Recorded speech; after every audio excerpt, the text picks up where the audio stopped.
എൻ്റെ കൂടെ നിൽക്കുന്ന ആളെ കണ്ടാൽ നിങ്ങൾ ഞെട്ടും. കൊല്ലത്തെ നയൻതാര എൻ്റെ കൂടെ റീൽ ചെയ്യാൻ വന്നേക്കണേ. ഇതാ നോക്ക്.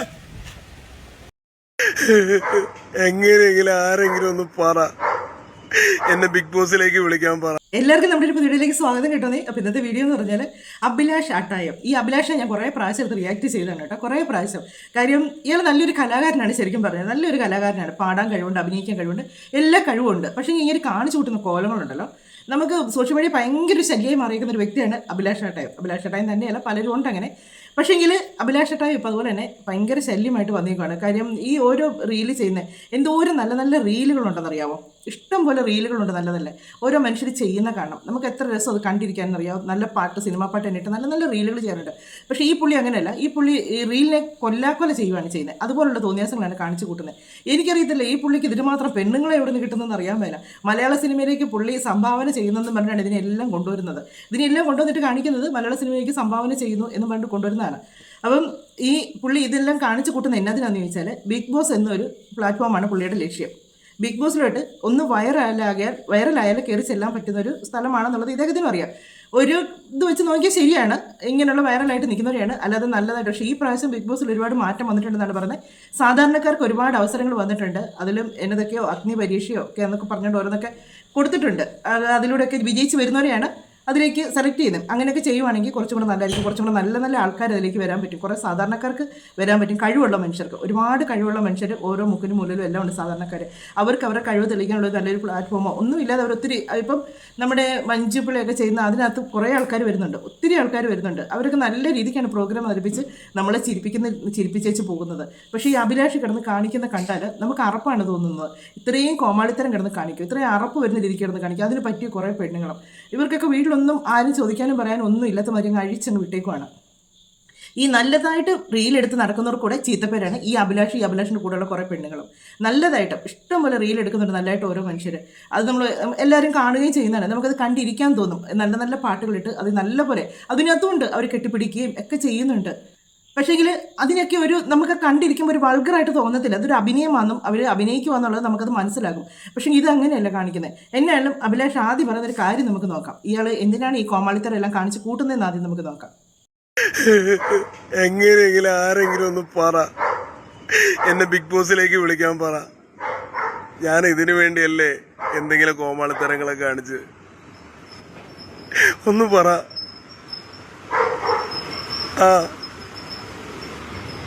ബിഗ് ബോസിലേക്ക് വിളിക്കാനൊന്നും പറ കൂട്ടുകാരെ.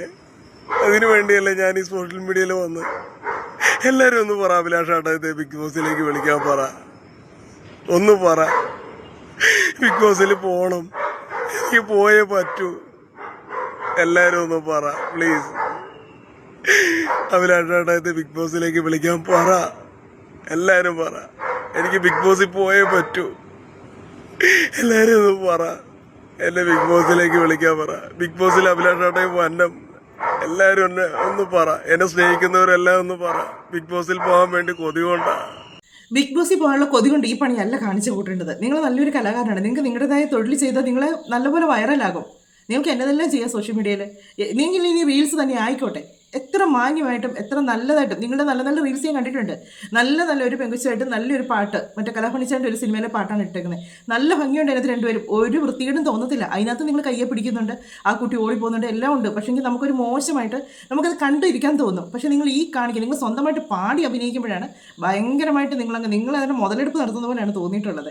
എന്നാണേലും നമുക്ക് പുതിയൊരു താരത്തിനെ കൊണ്ടുവന്നിട്ടുണ്ട്. ആ ഒരു സീൻ ആദ്യം നമുക്കൊന്ന് കാണാം. കണ്ടേച്ച് ഒരു ഇച്ചിരി പ്രായമുള്ളതെന്ന് തോന്നുന്നു അവരെ കണ്ടിട്ട് കേട്ടോ, ഇച്ചിരി ഏജ് ഉള്ളതെന്ന് തോന്നുന്നു കണ്ടിട്ട്. അവരെയൊക്കെ കൊണ്ടിട്ട് കാണിക്കുന്ന കോലങ്ങൾ കാണണം. ഒരു പക്ഷേ ഇവർക്കൊക്കെ ഇതിനോടുള്ള ഈ കലയോടുള്ള ആഗ്രഹം മൂത്ത് ഇറങ്ങിത്തിരിക്കുന്നതായിരിക്കാം. ഒരു സോഷ്യൽ മീഡിയയിൽ ഒരു അവസരം കിട്ടാൻ വേണ്ടി നടക്കുന്നതായിരിക്കും. പക്ഷെ അവരെയൊക്കെ കൊണ്ടുവന്നിട്ടുണ്ടല്ലോ. പുള്ളി നല്ല മുതലെടുപ്പാണ് എടുക്കുന്നത്. നമുക്ക് വീഡിയോ ഒന്ന് കണ്ടു നോക്കാം. എൻ്റെ കുടിലും ചോരുമായിരുന്നു അന്നാ മഴയിൽ എനിക്കിനാവും നനയുമായിരുന്നു. കണ്ണു നിറയാതെൻ്റെയും മാറ്റുള്ളു കരയുമ്പോൾ വെറുതെയാണി ജന്മമെന്ന് തനിയെ പറഞ്ഞിരുന്നു ഞാൻ, തനിയെ പറഞ്ഞിരുന്നു. ഇതൊക്കെയാണ് മുതലെടുപ്പ് എന്ന് പറയുന്നത്. അങ്ങേരുടെ അമ്മയുടെ പ്രായം തോന്നുന്നു അവരെ കണ്ടാൽ അവരായിട്ട് കാണിക്കുന്ന കോലങ്ങളുണ്ടോ. പിന്നെ ഇതിന് തൊട്ടിപ്പുറത്തെ ഒരാൾ നിന്നുണ്ടോ പുള്ളിക്കാരി ബിഗ് ബോസ് ഇപ്പാൻ വേണ്ടി ഇങ്ങനെ കച്ച കെട്ടി ഇറങ്ങിയേക്കുന്നതാണ്. പുള്ളിക്കാരുടെ ആഗ്രഹം ചെറുതൊന്നും അല്ല കേട്ടോ, ഭയങ്കര വലിയ വലിയ ആഗ്രഹങ്ങളാണ്. ബിഗ് ബോസിൽ പോവുക, ലാലേട്ടനെ കാണുക, പിന്നെ ഞാൻ പറയുന്നില്ല ലാലേട്ടൻ ഇറങ്ങി ഓടും ബാക്കിയുള്ള കാര്യങ്ങൾ കേട്ടാലേ. അങ്ങനെയുള്ള ആഗ്രഹങ്ങളൊക്കെയാണ് ഇവർക്കുള്ളത്. അല്ലാതെ ഇവർക്കൊന്നും ഈ ഒരു ബിഗ് ബോസ് എന്ന് പറഞ്ഞാൽ അവിടെ പോയി സാധാരണ എല്ലാവരും ബിഗ് ബോസിലോട്ട് കൂടുതൽ പോകുന്ന എന്നതിനാണ്. എല്ലാവർക്കും അതിൽ നിന്ന് കിട്ടുന്ന വരുമാനമാണ് എല്ലാവരുടെയും ലക്ഷ്യം. പിന്നെ എല്ലാവർക്കും ഒന്ന് ഒരു സെലിബ്രിറ്റി ആകുക, അത് മാത്രമാണ് എല്ലാവരും കൂടുതലായിട്ട് ആഗ്രഹിക്കുന്നത്. അല്ലാതെ ഇവരെ കൂട്ടൊക്കെയുള്ള ഈ മാതിരി തോന്നിവാസങ്ങൾ കാണിക്കാനുള്ള ഒരു സ്ഥലമായിട്ടല്ല അത് കണ്ടേക്കുന്നത്. നിങ്ങളൊക്കെ ബിഗ് ബോസിൽ പോയാൽ വാരിയെടുത്ത് അലക്കേണ്ടി വരും. കാര്യം അതുപോലുള്ള തോന്നിവാസങ്ങളായിരിക്കും അവിടെ കിടന്ന് കാണിക്കുന്നത്. 2-3 ദിവസം മാന്യമായിട്ട് നിൽക്കും. അത് കഴിയുമ്പോൾ നിങ്ങളുടെ ഈ തറ സ്വഭാവം കൊണ്ട് നിങ്ങളങ്ങ് ഇറങ്ങും. അതിന് ഒരു സംശയമില്ല. നിങ്ങളൊക്കെ ബിഗ് ബോസ് വരെങ്കിൽ ഭയങ്കര നെഗറ്റീവായിട്ടായിരിക്കും പുറത്തിറങ്ങി വരുന്നത്. ഇനി ഇവരോട് ചോദിക്കുന്ന കുറച്ച് കാര്യങ്ങളുണ്ട് കേട്ടോ. എങ്ങനെയാണ് ഇവരോടൊക്കെ ഇങ്ങനെയൊക്കെ ചോദിക്കുക? ഈ പുള്ളിക്കാരൻ ആരെ കൊണ്ടുവന്നാലും പറയുന്നത് ഒരു മറ്റേ ഇടുക്കി ഉണ്ടല്ലോ, എന്താണ് അവർ പേര് ഞാൻ മറന്നു പോയി, ഏതോ ഒരു പേരോട്ട് ഇടിക്കണ്ട, അവരെ കൊണ്ടുവന്നിച്ച് പറഞ്ഞ് തമന്നയാന്ന് പറഞ്ഞിട്ട് അവർ പിന്നെ തമന്നകളാരെ കൊണ്ട് നമ്മുടെ സോഷ്യൽ മീഡിയ ഒക്കെ നിരങ്ങുവാണല്ലോ. ഭയങ്കര ചുറ്റിനും തമന്നമാരാണ് എവിടെ നോക്കിയാലും. പക്ഷെ തമന്നയ്ക്ക് മാത്രം ഇത് മനസ്സിലാകുന്നുണ്ടായിരിക്കില്ല.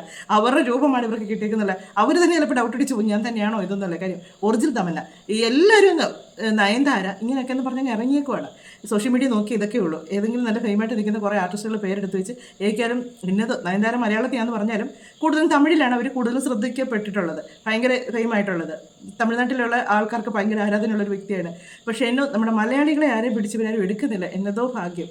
എന്നെ നമുക്കൊന്ന് കേട്ട് നോക്കാം. മലയാളികളെ തന്നെ മലയാളി നടിമാരെ. എൻ്റെ കൂടെ നിൽക്കുന്ന ആളെ കണ്ടാൽ നിങ്ങൾ ഞെട്ടും.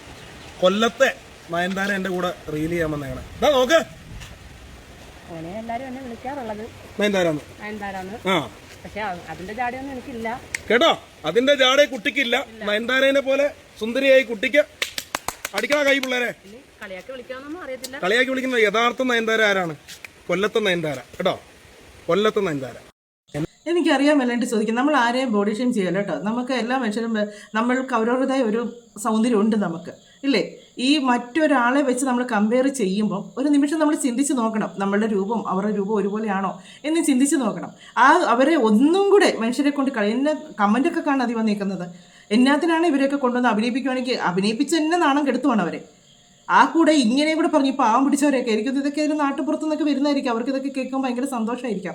അതുകൊണ്ടായിരിക്കാം അവരിതൊക്കെ കേട്ട് ആസ്വദിക്കുന്നത്. അതിനെ സപ്പോർട്ട് ചെയ്ത് ഇപ്പറേ നിൽക്കുന്നവനെ നല്ല വ്യക്തമായിട്ടറിയാം നയൻതാര ആരാന്നും എന്നാന്നുള്ളത് അവനറിയാം. അവനൊരു കലാകാരനാണ്, അവൻ നല്ലപോലെ അറിയാം. പക്ഷെ നീ കൊണ്ടുവന്ന് ഇങ്ങനെ ഓരോ പെണ്ണുങ്ങളെയും കൊണ്ടുവന്ന് വെച്ച് ഇങ്ങനെ അപമാനിക്കുമ്പോഴത്തേക്ക് നല്ലൊരു കലാകാരിയെ കൂടിയാണ് അപമാനിച്ചുകൊണ്ടിരിക്കുന്നത്. ഏത് ഈ വന്നേക്കുന്ന കലാകാരിയാണ് ഉദ്ദേശിക്കുന്നത്, നയൻതാര എന്നൊരു കലാകാരി. അവരെ കൂടെ അപമാനിക്കുന്ന രീതിയിലാണ് നിങ്ങൾ കിടന്ന് കാണിക്കുന്നത്. നിങ്ങൾ കൊണ്ടുവന്ന് റീൽ ചെയ്യും. നിങ്ങളൊന്ന് നോക്കുക, അവർക്ക് നയൻതാരയുടെ എന്നേലും ഒരു ഷേപ്പ് നിങ്ങൾക്ക് തോന്നുന്നുണ്ടോ? എന്നതേലും ഒരു ഷേപ്പ്? ഈവൻ ചുമ്മാ അവരെ ഇട്ടങ്ങ് കളിയാക്കുന്നതായിട്ടാണ് എനിക്ക് തോന്നുന്നത് കേട്ടോ. ഒരു മനുഷ്യനെ കൊണ്ടുവന്ന് ഇവനൊക്കെ രക്ഷപ്പെടാത്തതിൻ്റെ കാര്യം ഇതാണ്. ഓരോ പെമ്പിള്ളേരെ കൊണ്ടുവന്ന് വെച്ച് ഇങ്ങനെ അപമാനിച്ചിരിക്കും. പിന്നെ ഈ വന്ന പെമ്പിള്ളേർ മോശമാണെന്ന് ഞാൻ പറയുന്നൊന്നുമില്ല. കാര്യം ഇവനൊക്കെ എന്നതാണ് സോഷ്യൽ മീഡിയ കാണിച്ചു കൂട്ടുന്നതെന്നൊക്കെ അറിഞ്ഞുകൊണ്ട് തന്നെയാണ് ഇവരൊക്കെ ഇതിലേക്ക് വന്ന് ചാടിയേക്കുന്നത്. അല്ലാതെ അവരെ ഞാൻ സപ്പോർട്ട് ചെയ്യുന്നതല്ല കേട്ടോ. അവരുടെ വേറൊരു വീഡിയോ ഉണ്ട്, അവരെ ഇതുപോലെ തന്നെ പറഞ്ഞ് മുടിയൊക്കെ മുന്നിലോട്ട് ഇട്ട് കഴിഞ്ഞാൽ നയൻതാരയുടെ മുടി എങ്ങനെയാണ് കിടക്കുന്നത്, ഇതൊക്കെ ചിന്തിക്കാനുള്ള. ഇനി ഇവർ നെഗറ്റീവ് എന്ന് പറഞ്ഞ് അങ്ങനെ നെഗറ്റീവിലൂടെ കയറി വരാൻ നോക്കുന്നതായിരിക്കാം. എന്നാലും ഇങ്ങനെ കാണിക്കുന്ന ഈ നയൻതാരയോ ആരെങ്കിലും ഒക്കെ ആയിക്കോട്ടെ, പക്ഷേ ഈ തോന്നിവാസങ്ങൾ മാത്രമാണ് ഈ ഇതിൻ്റെ ഒരു പേരിൽ ഇങ്ങനെ കാണിച്ചു കൂട്ടുന്ന കോലങ്ങളാണ്. ഇയാൾ അഭിനയിക്കുമല്ലോ, ഇയാൾ നല്ലൊരു കലാകാരനായിട്ട് ഞാൻ നേരത്തെ വിചാരിച്ചിട്ടുണ്ടെങ്കിൽ നല്ലൊരു കലാകാരനാണോ ആണല്ലോ, പാട്ടൊക്കെ പാടുകയും നല്ലൊരു കഴിവുള്ള മനുഷ്യനാണല്ലോ എന്നൊക്കെ വിചാരിച്ചു. പക്ഷേ ഇങ്ങനെ ഒരു നല്ല കലാകാരൻ ഒരിക്കലും കലയിൽ കലയെ കൊല്ലാൻ പറ്റത്തില്ല. ഇങ്ങനെ കലയെ കൊല്ലാൻ പറ്റത്തില്ല നല്ലൊരു കലാകാരന്. ഈ നാട്ടിലൊക്കെ നയൻതാരാന്ന് കുട്ടീനെയാണ് വിളിക്കുന്നത്. അത് ശരി കളിയാക്കിയാണെന്ന് അറിയില്ല അല്ലേ? നയൻതാരയുടെ ഒരു ലുക്ക് ഉണ്ട് കേട്ടോ. നീ മുടി ഇങ്ങോട്ടിട്ടോ നയൻതാര, കറക്റ്റ് നയൻതാര. മുടി ഇങ്ങോട്ടിട്ടോ നയൻതാരയുടെ ഫോട്ടോ വെച്ചോണ്ടാണ് ഈ പറയുന്നത് മുടി മുന്നോട്ടിട്ട നയൻതാരയാണ്. അതാ പറഞ്ഞത്. ഇനി നമുക്ക് ഈ നയൻതാരയുടെ ഇവനാരായിട്ടാണെന്ന് എനിക്കറിയാൻ പറ്റില്ല കേട്ടോ. പുള്ളിക്കാരനെ ഇനി ഏത് നടന്നാന്ന് എനിക്കറിയാൻ പറ്റില്ല. നയൻതാരയുടെയും നമ്മുടെ ഇങ്ങനെ ആരുടെ ആയിട്ടിരിക്കും അറിയത്തില്ല. കലാഭവൻ ചേട്ടൻ ഒരുപാട് ഇതായിട്ട് പറയുന്നുണ്ട്. ഞാൻ കലാഭവൻ ചേട്ടനെ പോലെ അഭിനയിക്കുന്നതെന്നൊക്കെ പറയുന്നത് കേട്ടിട്ടുണ്ട്. ആരായാലും നമ്മുടെ നയൻതാരയുടെ അഭിനയം നമുക്കൊന്ന് നോക്കാം. ഞാനല്ല മേഡം വരണക്കൊന്നു, ഞാനല്ല ജീവിതം വേണമെങ്കിൽ തരാം. മരണം എനിക്ക് തരാൻ പറ്റില്ല മേഡം. ജീവിതം വേണമെങ്കിൽ തരാം. വരണേ ജോർജ് കൂട്ടി എന്റെ ദൃശ്യ സിനിമയിലെ സീനാണ് കാണിച്ചിരിക്കുന്നത്. അതിലെ മുതലെടുപ്പ് അത്രയേ ഉള്ളൂ. ഈ പുള്ളിക്കാർ ഉദ്ദേശിക്കുന്ന മൊത്തം ഇതാണ് ഉദ്ദേശിക്കുന്നത്, അല്ലാതെ ഒരു അഭിനയമോ ഒന്നുമല്ല. പുള്ളി മലയാള സിനിമയിലേക്ക് ദിലീപേട്ടൻ നായികമാരെ കൊണ്ടുവന്നല്ല, ഞാൻ ഇങ്ങനെ കൊണ്ടുവന്നങ്ങ് മറിച്ചേക്കോ, കൊട്ടയ്ക്കകത്ത് കൊണ്ടുവന്നങ്ങ് മറിച്ചേക്കോ എന്നാണ് പറയുന്നത്. എന്നിട്ട് പുള്ളി പറയുന്നത് സിനിമയിലേക്ക് ഇനി അടുത്തായിട്ട് വരാൻ പോകുന്ന ഇവരാന്ന് പറഞ്ഞിട്ട് ഇവരെ കൊണ്ടുവന്ന് ഈ പരിചയപ്പെടുത്തുന്നത്. ഇവരൊക്കെ ഏതെങ്കിലും ഒരു സിനിമയിൽ അഭിനയിച്ച ആരെങ്കിലും കണ്ടിട്ടുണ്ടോ? ഇവരോട് വേറെ പുള്ളിക്കാരുണ്ടായിരുന്ന മഞ്ജു അങ്ങനെ ഒരു പുള്ളിക്കാരുണ്ടായിരുന്നു. അവർ തന്നെ ഇപ്പോൾ ലുലുമാളിൽ പോയി സെക്യൂരിറ്റി ആയിട്ട് അവർ നിൽക്കുന്നു, അവർ ജോലി ചെയ്ത് നിൽക്കുന്നു. അവർക്ക് മനസ്സിലായി ഇത് ഉടായിപ്പം അവരുടെ വീട്ടിൽ എന്തൊക്കെയോ പ്രശ്നങ്ങളും കാര്യങ്ങളൊക്കെ ആയിരുന്നു. അവരുടെ മക്കളൊക്കെ ഇങ്ങനെയുള്ള കാര്യത്തിൽ ഇറങ്ങിയിട്ട് അവർക്കും ഈ അഭിനയിക്കാനുള്ള ഈ ആഗ്രഹം മൂത്ത് വരുന്നതാണ് ഇവരൊക്കെ, അഭിനയിക്കാനുള്ള ആഗ്രഹത്തിൻ്റെ പുറത്ത്. കാര്യം ഇങ്ങനെയൊക്കെ വന്നു കഴിയുമ്പോഴത്തേക്ക് സിനിമയിൽ എവിടെയെങ്കിലും ഒരു ചാൻസ് കിട്ടും എന്നുള്ള പ്രതീക്ഷയിലാണ് ഇവരൊക്കെ വരുന്നത്. പക്ഷേ അവർക്ക് മനസ്സിലായി ഇവ മുതലെടുപ്പാന്ന് മനസ്സിലായി. അപ്പോൾ അവരിതൊക്കെ മാറ്റിച്ച് അവരവരുടെ പാട്ടിന് പോയി. ഇപ്പോഴും ഇവർ കൂടെ നടക്കുന്ന ഒരുത്തുണ്ട്, ഇപ്പോഴൊക്കെ പേര് ഞാനങ്ങ് മറന്നുപോയി കേട്ടോ. എപ്പോഴും പുള്ളിയുടെ കൂടെ ഒരു 2 പെണ്ണുങ്ങളും എപ്പോഴും സ്റ്റോക്ക് ഉള്ളതാണ്, എപ്പോഴും സ്റ്റോക്ക് ഉണ്ട്. അത് ഈ കറുത്ത സാരി എടുത്ത പുള്ളിക്കാരി എപ്പോഴും സ്റ്റോക്കാണ് കയ്യിൽ. പിന്നെ ഉണ്ടായ നമ്മുടെ ഇടുക്കി, അത് മറ്റേ പൈനാപ്പിൾ ഏട്ടൻ അടിച്ചുകൊണ്ട് പോയി, അതങ്ങനെ പോയി. പിന്നെ ഇത് സത്യം പറഞ്ഞാൽ ഇവരെയൊക്കെ കൊണ്ടുവന്നത് ഈ അലൻ ജോസും പിന്നെ ഇങ്ങനെ ആറാട്ടനും കൂടാണ് കൊണ്ടുവന്നത്. ഇവർ രണ്ടുപേരും കൂടെ കൊണ്ടുവന്നിപ്പോൾ ഇവർ രണ്ടുപേരും ഔട്ടായി പോയി. അവർ ഇപ്പോൾ ഇവനാണ് ഇപ്പോൾ ഫെയിമായിട്ട് നിൽക്കുന്നത്. ഇവൻ ഉള്ള പെണ്ണുങ്ങളെല്ലാം ഇവൻ്റെ കൂടെ കൂട്ടിയത്. ഇവന്മാർ തമ്മിൽ ഇപ്പോൾ അടിയാണ്, അങ്ങോട്ടും ഇങ്ങോട്ടും പരദൂഷണം പറഞ്ഞ അടിയാണ്. പൈനാപ്പിൾ ഏട്ടൻ ഇവരൊക്കെ ചെയ്യുന്ന ഇവരുടെ ഗുണ്ടയാണെന്ന് പറഞ്ഞ് കൂടെ നിന്നതാണ്. കൂടെ നിന്ന് ഇങ്ങനെ നോക്കി എന്ന് വെച്ചാൽ പുള്ളിയുടെ പേരിടായിരുന്നു വിഷ്ണു കൊച്ചിക്കാരൻ. കറക്റ്റ്, വിഷ്ണു കൊച്ചിക്കാരൻ ഇവരുടെ കൂടെ ഇതൊക്കെ കണ്ട് നിന്നാണ്. നിന്ന് ഇങ്ങനെ മനസ്സിലാക്കി പുള്ളി ഇപ്പോൾ ഒരാളെ കയ്യിലാക്കി. മറ്റേ ആ ഇടുക്കി മഞ്ജു ഇടുക്കിയോ അങ്ങനെയാണോ തോന്നുന്ന പുള്ളിക്കാരുടെ പേര്, നിഷ ഇടുക്കിയും കൊണ്ട് പുള്ളി ഇങ്ങനെ ഇപ്പോൾ കറക്കമാണ്. തമിഴ് സിനിമയിൽ വേഷം കിട്ടി എന്നൊക്കെ പറഞ്ഞിട്ട് കഴിഞ്ഞ ദിവസം പോകുന്നതിൻ്റെ റീലൊക്കെ ഞാൻ പറയും സോഷ്യൽ മീഡിയ നമുക്ക് ഇൻസ്റ്റയിലോട്ട് പ്രത്യേകിച്ച് തുറന്നു കഴിഞ്ഞാൽ ഇതേ ഉള്ളൂ. ഇവരുടെ ഈ കാര്യങ്ങൾ മാത്രമേ ഉള്ളൂ അതിനകത്ത് ഇങ്ങനെ കിടന്ന്. പിന്നെ വേറൊരു ആർട്ടിസ്റ്റ് ഉണ്ട്, അവരും കിടന്ന് ഇങ്ങനെ കറങ്ങിക്കൊണ്ടിരിക്കുന്നു, അവരുടെ കാര്യങ്ങളും പറഞ്ഞുകൊണ്ടിരിക്കുന്നു, അതേ ഉള്ളൂ. അല്ലാതെ വേറെ ഒന്നും നമുക്ക് അതിനകത്തുനിന്ന് പ്രത്യേകിച്ച് കിട്ടാനായിട്ടില്ല. ഇതൊക്കെ ഒന്ന് മാറിയിട്ട് വേണ്ടേ മറ്റു കാര്യങ്ങൾ എന്നാലും നമ്മളൊന്ന് കാണാനായിട്ട്. എന്നാണേലും നയൻതാരയായിട്ടുള്ളൊരു റീല് പുള്ളി ചെയ്യുന്നുണ്ട്, സ്വന്തമായിട്ട് പാടിയൊക്കെയാണ് കേട്ടോ പുള്ളി റീലെന്ന് നമ്മൾ അല്ലാതെ റീൽ ചെയ്യുമ്പോഴത്തേക്ക് അത് 1 മിനിറ്റ് നേരത്തേക്ക് ആ റീല് പാട്ടിട്ട് നമ്മൾ തീരുമല്ലോ. പക്ഷെ സ്വന്തമായിട്ട് പാടുവാണെങ്കിൽ പുള്ളിക്ക് മുതലെടുപ്പ് കഴിയുമ്പോഴത്തേക്ക് അങ്ങ് നിർത്തിയാൽ മതിയല്ലോ. അതാണ് എനിക്ക് പലപ്പോഴും തോന്നിയിട്ടുള്ളത്. അതുകൊണ്ടാണ് സ്വന്തമായിട്ട് പാടി അഭിനയിക്കുന്നത്. നമുക്കിതൊന്ന് കണ്ടു നോക്കാം, നയൻതാരയുടെ അഭിനയം ഒക്കെ ഒന്ന് കണ്ടു നോക്കാം.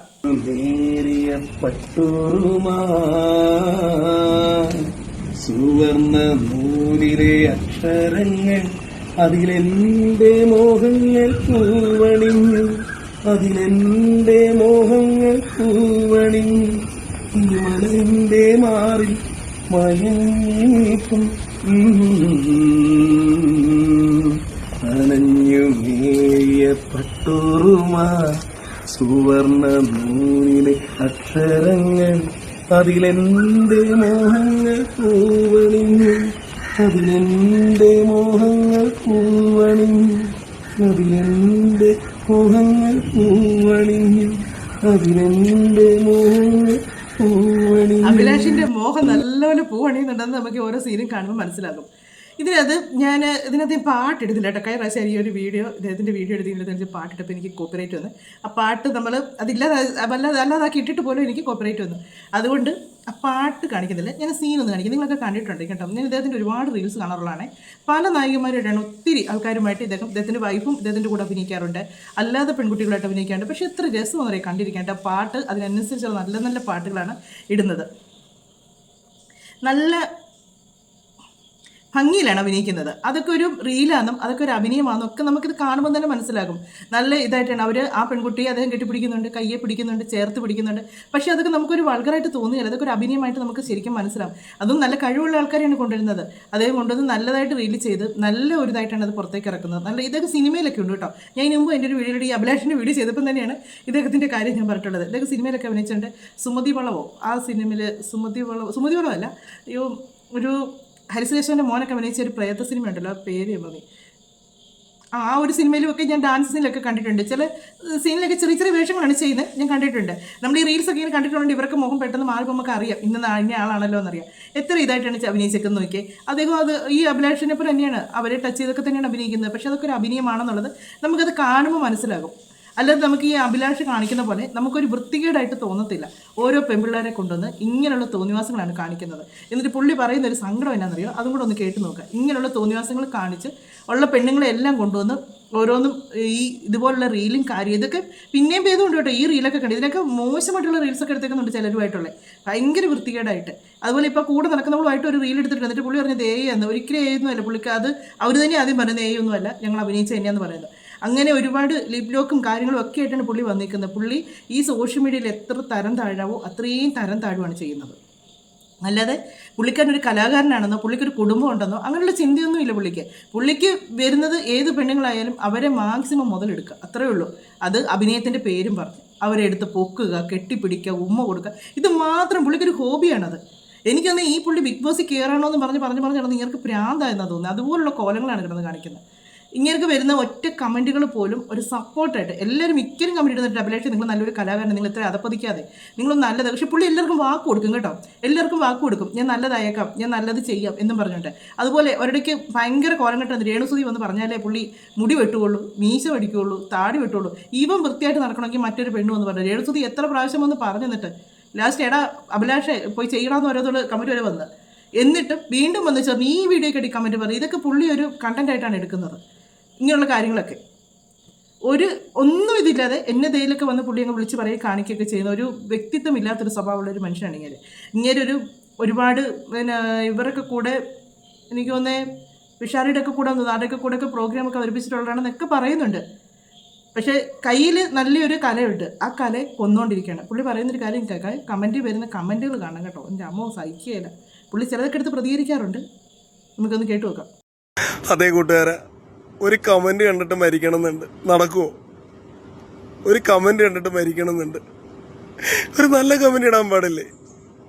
എൻ്റെ കൂട്ടുകാരും എല്ലാവർക്കും ഒരു നല്ല കമന്റ് ഇടാൻ പാടില്ലേ? എത്രയോ നല്ല കമന്റുകൾ നിങ്ങൾക്ക് ഇടാം. ഒരു നല്ല കമന്റ് കണ്ടിട്ട് അഭിലാഷാടൻ സൂപ്പറാണ് എന്ന് പറഞ്ഞൊരു കമന്റ് ഇടാൻ പാടില്ലേ? എല്ലാം സങ്കടപ്പെടുത്തുന്ന കമന്റുകൾ മാത്രമേ ഉള്ളൂ. ഒരു നല്ല കമന്റ് കണ്ടിട്ട് മരിക്കാൻ പറ്റുമോ? ഒരു നല്ല കമന്റ് കണ്ടിട്ട് മരിക്കാൻ പറ്റുമോ? ഒരു നല്ല കമന്റ് ഇടും കൂട്ടുകാരെ, എന്നെ സ്നേഹിക്കുന്ന എല്ലാവരും. അയ്യോ ചവറെന്നൊക്കെ വേണം ഇതിന് പറയാനായിട്ട്. വന്ന് കരഞ്ഞ് നല്ലൊരു കമൻറ്റ് ഇടുന്നത്. ഞാൻ പറയുന്നത് കാലത്ത് സോഷ്യൽ മീഡിയയിൽ നല്ലത് ചെയ്താലും അതിനും വന്ന് നെഗറ്റീവ് കമൻറ്റ് ഇടുന്ന ആൾക്കാരുണ്ട്. ഞാൻ ഇന്നലെ ഒരു വീഡിയോ ചെയ്തായിരുന്നു, സൂര്യമോൾ എന്ന് പറഞ്ഞത്. ആ കുഞ്ഞ് ഫേസ്ബുക്കിലും യൂട്യൂബിലും ഒക്കെ ഉള്ള അവർ വീഡിയോ ചെയ്യുന്നതാണ്. ആ കുഞ്ഞ് ഓട്ടീസം ഉള്ളൊരു കുട്ടിയാണ്. അവരിട്ടിട്ട് പോലും അവരിടുന്നത് ഒന്നും മോശമായിട്ടല്ല ഇടുന്നത്, നല്ല കണ്ടൻറ്റാണ് വരുന്നത്. അവർ എഡിറ്റ് പോലും ചെയ്യാതെ അവർ അന്നേരം എടുക്കുന്ന കാര്യം ആ ഒരു കുഞ്ഞിനെ പോലെ ഒരുപാട് കുഞ്ഞുങ്ങളുണ്ട്, മുറികളിൽ അടച്ചു പൂട്ടിയിട്ടിട്ടുള്ള കുഞ്ഞുങ്ങളുണ്ട്. കാര്യം പുറം ലോകം കാണിക്കാതെ, കാര്യം അവർക്കതൊരു ബുദ്ധിമുട്ടാണ്, അത് പുറത്തോട്ട് വന്ന ശല്യമാണെന്ന് തോന്നി. അപ്പോൾ അങ്ങനെയുള്ള ആൾക്കാർക്കൊക്കെ അതിൽ നിന്നൊക്കെ ഒരു മാറ്റം വരാനായിട്ട് ഈ ഒരു വീഡിയോ ഒരുപാട് പ്രയോജനപ്പെടും, ഒരുപാട്. അപ്പോൾ അങ്ങനെയൊക്കെ അവർ ചെയ്യുന്നതിൻ്റെ താഴെ വരെ വന്നേച്ച് നെഗറ്റീവ് കമൻറ്റ് ഇടുന്ന ആൾക്കാരുള്ളിടത്ത് നിങ്ങൾ ഇങ്ങനെയുള്ള കാര്യങ്ങൾ കാണിച്ചാൽ നെഗറ്റീവ് കമൻറ്റ് ഇടാതിരിക്കും ആരെങ്കിലും. എല്ലാവരും നെഗറ്റീവ് കമൻറ്റ് എടുത്തുള്ളൂ. നിങ്ങൾ കാണിക്കുന്ന നല്ലൊരു കാണിക്കുന്ന നല്ലൊരു റീലാണ് നിങ്ങൾ ചെയ്യുന്നെങ്കിൽ നിങ്ങൾക്ക് നല്ലൊരു കമൻറ്റ് നിങ്ങളൊന്ന് ചെയ്തു നോക്കുക. കുറച്ച് ദിവസം അടുപ്പിച്ച് ഇങ്ങനെയുള്ള കോലം കെട്ടൽ കെട്ടാതെ നല്ല രീതിക്ക് പെണ്ണുങ്ങളെ കൊണ്ടുവന്ന് കുറേ എണ്ണം ഇറങ്ങിയിട്ടുണ്ട് ഇതിനെന്നും പറഞ്ഞ്. എന്നാ സംഭവിച്ചാലും വേണ്ടിയില്ല, ഇങ്ങനെ സോഷ്യൽ മീഡിയ വന്ന് കിടന്നിങ്ങനെ നിരക്കണമെന്ന് മാത്രം വിചാരിക്കുന്ന കുറേ എണ്ണങ്ങളുണ്ട്. അത് തുണി വേണമെന്നില്ല, അല്ലെങ്കിൽ എന്നതാ കാണിക്കുന്നതെന്ന് അവർക്ക് നോക്കണമെന്നില്ല, ഒന്നുമില്ല. അവർക്ക് എന്നതും ഒരു കണ്ടന്റ് ആക്കിക്കൊണ്ട് അവർ കിടന്ന് കാണിക്കുവാണ്. പിന്നെ അതൊക്കെ എടുത്ത് റിയാക്ട് ചെയ്യുമ്പോഴത്തേക്ക് പറയും അങ്ങനെ പറഞ്ഞു ഇങ്ങനെ പറഞ്ഞു. പിന്നെ അതിനെ സപ്പോർട്ട് ചെയ്യാൻ കുറേ ആൾക്കാർ വരും. കാര്യം ഇതൊക്കെ കാണാൻ കൂടുതൽ താല്പര്യമുള്ള കുറേ ആൾക്കാർ കാണുമല്ലോ. അവർക്ക് പേടിയാണ്, ഇങ്ങനെയൊക്കെ എടുത്ത് റിയാക്ട് ചെയ്ത് കഴിയുമ്പോൾ ഇവരൊക്കെ നിർത്തി പോകുമെന്നുള്ള പേടിയാണ്. പക്ഷേ ഈ കമൻറ്റ് ഇടുന്നവരും ഈ ഇതിനൊക്കെ സപ്പോർട്ട് ചെയ്യുന്നവരും അവരുടെ കുടുംബത്തുള്ളവർ ഇങ്ങനെയുള്ള കാര്യങ്ങൾ ചെയ്യുന്നവർക്ക് സഹിക്കത്തില്ല. അത് ഇച്ചിച്ചി, അത് വേണ്ട, അങ്ങനെ പറയരുത്. ഇവർക്ക് എന്നതും കിടന്ന് കാണിക്കാം, അത് ഞങ്ങൾക്ക് കാണുകയും ചെയ്യണം. അവനവൻ്റെ കുടുംബത്തുള്ളവർ ആർക്കെങ്കിലും ഇങ്ങനെയൊക്കെ ഒന്ന് കാണിക്കുമെന്ന് ചോദിച്ചാൽ അത് ഇച്ചിച്ചി, അയ്യേ അങ്ങനെയൊക്കെ പറ്റുമോ എന്ന് ചോദിക്കും. അതേസമയം ഇവരൊക്കെ കാണിക്കുമ്പോൾ ആഹാ അടിപൊളി എന്നും പറഞ്ഞിരിക്കും. അങ്ങനെയും കുറേ എണ്ണങ്ങളുണ്ട്. എന്നതാണേലും ഇങ്ങേർക്ക് നല്ലൊരു കമൻറ്റ് കിട്ടണമെന്നുണ്ടെങ്കിൽ ഇങ്ങനെ നല്ലതാകാം. പക്ഷേ ബിഗ് ബോസിൽ വരുമോ എനിക്കറിയാൻ മേല. പിന്നെ ഒരു കാര്യമുണ്ട്, ബിഗ് ബോസിൽ ഇങ്ങനെയൊക്കെ വൈറലാകുന്ന ആൾക്കാരൊക്കെ വന്നിട്ടുണ്ട്. അതുകൊണ്ട് നമുക്കറിയാനൊക്കെയല്ല ഇങ്ങനെയുള്ള ആൾക്കാരുമൊക്കെ അതിലേക്ക് വരുമോ എന്നുള്ളത്. വന്നു കഴിഞ്ഞാൽ ഈ പ്രാവശ്യം എന്നതാവുമെന്ന് അറിയത്തില്ല. കഴിഞ്ഞ പ്രാവശ്യം മൊത്തവും തല്ലിപ്പൊളി ടീമുകളായിരുന്നു, ഒന്നുമില്ലായിരുന്നു. ഒരു നല്ല രീതിക്ക് നമുക്കൊരു നല്ല ഇതൊന്നും പറഞ്ഞ് ഒരാളെ പറ്റി പറയും. എനിക്ക് കഴിഞ്ഞ കണ്ടതിലൊരു ഇച്ചിരിയിലൊരു ഇതായിട്ട് തോന്നിയിട്ടുള്ളത് ഷാനവാസാണ്. ഷാനവാസ് വലിയ കുഴപ്പമില്ലായിരുന്നു. ഇടയ്ക്ക് ഒരു ഇച്ചിരി ഇതൊക്കെ ഉണ്ടെന്ന് പറഞ്ഞാലും തമ്മിപ്പേതും തൊമ്മൻ എന്ന് പറഞ്ഞാൽ ഷാനവാസിനാണ് നല്ലതായിട്ട് തോന്നിയിട്ടുള്ളത്. പിന്നെ അനീഷ് നല്ലതായിരുന്നു, അനീഷ് കുഴപ്പം. പക്ഷേ അനീഷ് ഇടയ്ക്കിടയ്ക്ക് ഇച്ചിരി ഓവറാകുന്നുണ്ടെന്ന് തോന്നിയിട്ടുണ്ട് ചില കാര്യങ്ങളൊക്കെ. അനീഷും കുഴപ്പമില്ല. അനീഷ് ഈ ഷാനവാസ് ആ ഒരു കൂട്ടുകെട്ട് നല്ല രസമായിരുന്നു കാണാനായിട്ട്. അവർ തമ്മിലുള്ള ഒരു കൂട്ടുകെട്ടും അത് നമുക്ക് ഒരു ആകപ്പാടെ ഒരു ബിഗ് ബോസ് കണ്ടു കഴിഞ്ഞാൽ ഒരു ഇച്ചിരി മനസ്സിന് സന്തോഷം തോന്നുന്നു, നമുക്കൊന്ന് ആസ്വദിക്കാൻ പറ്റുന്ന അവർ രണ്ടുപേരും കാര്യം. ബാക്കി എല്ലാം തെറിയും പട്ടയായിട്ടുള്ള കുറേ എണ്ണങ്ങൾ, ചവറ് വർത്താനം കൊണ്ട് ഇറങ്ങിയിരിക്കുന്ന കുറേ എണ്ണങ്ങളായിരുന്നു. ഒന്നുമില്ലായിരുന്നു. എന്നിട്ട് അവരൊക്കെ തന്നെ വന്നിരുന്നു പിന്നെ പറയുന്നത് കേട്ട്, ഓ ബിഗ് ബോസിൽ ഈ പ്രാവശ്യം എടുത്തത് എല്ലാം ഒന്നിനും കൊള്ളത്തിൽ ലോ ക്ലാസ്സുകളായിരുന്നു. ഇവരും അതിനകത്തുണ്ടായിരുന്നെന്ന് ഇവർ ചിന്തിക്കുന്നില്ല. ഇവരും അതിനകത്തുണ്ടായിരുന്നു എന്നിട്ട് അവർ ചിന്തിക്കുന്നില്ല. എന്നിട്ട് അവർ പറയുന്നത് ബിഗ് ബോസിലുള്ള ഒന്നും കൊള്ളത്തില്ലായിരുന്നു, മോശപ്പെട്ട ആൾക്കാരാണ് ഇപ്രാവശ്യം എടുത്തത്. ഈ പറയുന്ന ആൾക്കാരും ഇതിനകത്തുണ്ടായിരുന്നു എന്നിട്ട് അവരിന്ന് പറയുന്ന കാര്യങ്ങളാണ്. ഇങ്ങനെയുള്ള കുറേ ടീമൊക്കെ ആയിരുന്നു കഴിഞ്ഞ ഉണ്ടായിരുന്നത്. ഈ പ്രാവശ്യം ബിഗ് ബോസ് തുടങ്ങാൻ പോകുന്നു. അതിലേക്ക് ആൾക്കാരെയൊക്കെ ഇങ്ങനെ സെലക്ട് ചെയ്യുന്നതിനെ പറ്റിയൊക്കെ ഉള്ള ഓരോരോ കാര്യങ്ങൾ വന്നുകൊണ്ടിരിക്കുന്നു. ലാലേട്ടൻ ഒരു വീഡിയോ ആയിട്ട് ചെയ്യുന്നു. അങ്ങനെ സാധാരണക്കാർക്കും വരാൻ അവസരങ്ങളുണ്ടെന്ന് മറ്റൊക്കെ ചെയ്യുന്നുണ്ട്. പക്ഷേങ്കിൽ ഇതിൽ ഇപ്രാവശ്യം ആരൊക്കെ വരും, എങ്ങനെയൊക്കെ വരും എന്നുള്ളതൊക്കെ നമുക്ക് കണ്ടറിയാം. എത്രമാത്രം അലമ്പുണ്ടായിരിക്കും എന്നുള്ളതൊക്കെ നമുക്കറിയാം. കഴിഞ്ഞ 7ൻ്റെ പണിയായിരുന്നു, ഇപ്രാവശ്യം 8ൻ്റെ പണിയാണ് വരാൻ പോകുന്നത്. എന്നതാണേലും നല്ല നല്ല ആൾക്കാർ അതിലേക്ക് വരട്ടെ എന്നാണ് ഞാൻ ആഗ്രഹിക്കുന്നത്. കാര്യം ഞാൻ ഒരുപാട് ഇതായിട്ട് കാണുന്ന ഒരു വ്യക്തിയാണ്. ബിഗ് ബോസ് എന്ന് പറഞ്ഞ ഷോ എനിക്ക് ഭയങ്കര ഇഷ്ടമുള്ളൊരു കാര്യമാണ്. ഞാനത് കണ്ടിന്യൂ ആയിട്ടിരുന്ന് കാണുന്ന ഒരു വ്യക്തിയാണ്, ഭയങ്കര ഇഷ്ടമാണ്. അപ്പോൾ അതിലേക്ക് നല്ല നല്ല ആൾക്കാർ വന്ന് നല്ല നല്ല ഗെയിമും കാര്യങ്ങളൊക്കെ വരുമ്പോഴേക്കും നമുക്ക് കാണാനൊരു ഇഷ്ടം തോന്നും. എന്നാണെങ്കിലും അഭിലാഷം എന്ന് പറയുന്ന ഒരു വ്യക്തി കാണിച്ച് കൂട്ടുന്ന കോലങ്ങളെന്ന് പറഞ്ഞാൽ കുറച്ചൊന്നുമല്ല. ഇങ്ങനെ നാട്ടുകാരനെന്ന് പറഞ്ഞിട്ട് ഒരാൾ വന്ന് യൂട്യൂബിൽ ഫേസ്ബുക്കിലും തെറി വിളിക്കുന്നുള്ളൂ കേട്ടോ. ഈ അഭിലാഷിനെ പച്ചത്തെറിയാണ് പറയുന്നത്. ഞാൻ ചോദിക്കുന്നത്, നിങ്ങൾക്കൊരു കാര്യം പറയണമെങ്കിൽ പറയാം ഇല്ലേ? നമുക്കിപ്പോൾ ഒരാളെ റിയാക്ട് ചെയ്യണമെങ്കിൽ മാന്യമായിട്ട് റിയാക്ട് ചെയ്യാം. അവരെ തെറി വിളിക്കേണ്ട കാര്യമില്ല. അവർ തെറി പറഞ്ഞു അല്ലെങ്കിൽ അവരുടെ അമ്മയ്ക്ക് പറഞ്ഞു വീട്ടിലിരിക്കുന്നവരെയും പറഞ്ഞ് തെറി പറഞ്ഞ ഒരാളെ റിയാക്ട് ചെയ്യേണ്ട കാര്യമില്ല. നമ്മളൊരു കാര്യം റിയാക്ട് ചെയ്യുമ്പോൾ നമ്മൾ മാന്യമായിട്ട് റിയാക്ട് ചെയ്യുക. നമുക്ക് പറയാനുള്ള കാര്യങ്ങൾ പറഞ്ഞ് മനുഷ്യരെ മനസ്സിലാക്കിക്കാം. നമുക്ക് ഈ പറഞ്ഞ് മനസ്സിലാക്കാൻ പറ്റാത്തവരാണ്, അതിനൊരു കഴിവില്ലാത്തതുകൊണ്ട് ഈ തെറി പറഞ്ഞ് ആൾ കളിച്ച് വരുന്നത്. അങ്ങനെയാണ് എനിക്ക് തോന്നിയിട്ടുള്ളത് കേട്ടോ. അങ്ങനെ വന്നിരുന്ന് പച്ച തെറിയാണ് പറയുന്നത്. തെറി അതിൻ്റെ അപ്പുറമാണ് ഇങ്ങനെയും പറയുന്നത്. ഇവർ അങ്ങോട്ടും ഇങ്ങോട്ടും കിടന്ന് തെറിവിളിയാണ് കിടന്നത്. ഇവർ രണ്ടുപേരും അതൊരു കണ്ടന്റ് ആക്കി എടുത്തേക്കാണ്. പുള്ളി തെറി വിളിക്കുക, അഭിലാഷ് തെറി വിളിക്കുക, അഭിലാഷ് തെറി വിളിക്കുക, പുള്ളി തെറി വിളിക്കുക. ഇങ്ങനെയുള്ള കാര്യങ്ങളൊക്കെ ഉണ്ട്. എന്നാൽ ഇത് റിയാക്ട് ചെയ്യണമെന്ന് തോന്നിയത് ഓരോ നടിമാരെന്നുകൊണ്ട് ഓരോ പെണ്ണുങ്ങളെയൊക്കെ കൊണ്ടുവന്നിച്ച് യാതൊരു സാമ്യവും ഇല്ല, യാതൊരു ഷേപ്പും ഇല്ലാത്ത ആൾക്കാരെ കൊണ്ടുവന്നിച്ച് നയൻതാരയുടെ ചിരിയാണ്, നയൻതാരയുടെ മുടിയാണ്, നയൻതാരയുടെ മൂക്കാണ് എന്നതൊക്കെയാണോ പറഞ്ഞിട്ട് അതിന് സപ്പോർട്ട് ചെയ്യുക. നയൻതാരെ പോലെ തന്നെയാണ് ഇരിക്കുന്നതെന്ന് പറഞ്ഞ് അവരെ മനസ്സിലാക്കി അവരും അത് വിശ്വസിക്കാൻ തയ്യാറാകുന്നില്ല. എന്നാലും അവർ വിശ്വസിപ്പിക്കുക. എന്നിട്ട് മലയാള സിനിമയിലേക്ക് പുതിയ പുതിയ നായികമാരെ കൊണ്ടുവരിക എന്നുള്ളൊരു പറച്ചിലും. അതിൻ്റെ പിന്നിൽ നടക്കുന്ന കാര്യങ്ങൾ ഇതാണ്. പുള്ളിയുടെ കാര്യങ്ങൾ നടക്കുവാണ്. പുള്ളിയുടെ കുത്സങ്ങളും കാര്യങ്ങളൊക്കെ ആയിട്ട് പുള്ളി ഇങ്ങനെ പോകുന്നു. ഈ വരുന്ന ഏതായാലും ഈ പുള്ളിക്കാരൻ ഏജ് ഒന്നും ഒരു പ്രശ്നമല്ല കേട്ടോ. ഏജ് പ്രശ്നമേ ഇല്ല. ഏത് ഏജിലുള്ളവരും വന്നാൽ പുള്ളിക്ക് ഈ ഒരു സീൻ എടുക്കാനേ പുള്ളിക്ക് താല്പര്യമുള്ളൂ. അല്ലെങ്കിൽ എന്നതെല്ലാം എടുക്കാം. നല്ല ഇങ്ങനെ ഒരു കലാകാരനാണ്. ഇങ്ങനെയൊക്കെ ഒരു ചെറിയൊരു ഷോർട്ട് വീഡിയോ പോലോ അങ്ങനെയൊക്കെ എന്നതിലൊക്കെ എടുത്ത്, അല്ലെങ്കിൽ ചെറിയൊരു ഷോർട്ട് ഫിലിം പോലോ അങ്ങനെയൊക്കെ എടുത്ത് എന്നതെല്ലാം കാര്യങ്ങൾ ചെയ്യാം. അതിലൊരു കഥയായിട്ട് കൊണ്ടുവന്ന് നമുക്ക് കണ്ടിരിക്കാൻ രസമുണ്ട്. അങ്ങനെ വൈറലാകാമല്ലോ മനുഷ്യർക്ക്. അങ്ങനെ എത്രയോ പേര് വൈറലായേക്കുന്നു. ഫോൺ കൊണ്ട് മാത്രം ഇതാക്കിയാണ് ഓരോരുത്തരും നമ്മുടെ വാഴയ്ക്കകത്ത് വന്നിരിക്കുന്ന പിള്ളേർ. അങ്ങനെ എത്രയോ പേരൊക്കെ അങ്ങനെയൊക്കെ നല്ല കാര്യങ്ങൾ ചെയ്താലും വരാൻ പറ്റും. ഈ നെഗറ്റീവ് ചെയ്ത് വരാൻ പറ്റും എന്നുള്ളത് ചിലരെയൊക്കെ കണ്ട് പഠിച്ച കാര്യങ്ങളാണ്. നെഗറ്റീവാണ് ഏറ്റവും കൂടുതൽ ആളുകൾ ശ്രദ്ധിക്കപ്പെടാൻ കാര്യം. പക്ഷേ ആളുകൾ ശ്രദ്ധിക്കപ്പെടില്ല, ആളുകൾ വെറുക്കുവാണ് ചെയ്യുന്നത്. കുറേ നെഗറ്റീവ് പറഞ്ഞാൽ പിന്നെ ആൾക്കാർക്ക് മടുത്ത് കഴിയുമ്പോഴത്തേക്ക് കണ്ട് പിന്നെ മൈൻഡ് ചെയ്യാൻ പോകത്തില്ല അവസ്ഥയ്ക്ക്. അന്നേരമാണ് അവർ ഒന്നും കൂടെ ഡൗൺ ആയിപ്പോൾ. പിന്നെ അവരൊന്നും ഈ സോഷ്യൽ മീഡിയ അറിയപ്പെടുക പോലും ഇല്ല. എന്നാണേലും മറ്റൊരു വീഡിയോയുടെ മറ്റു കാര്യങ്ങളൊക്കെ ആയിട്ട് നമുക്ക് കാണാം. നിങ്ങളുടെ അഭിപ്രായങ്ങൾ നിങ്ങൾ പറയാം കേട്ടോ.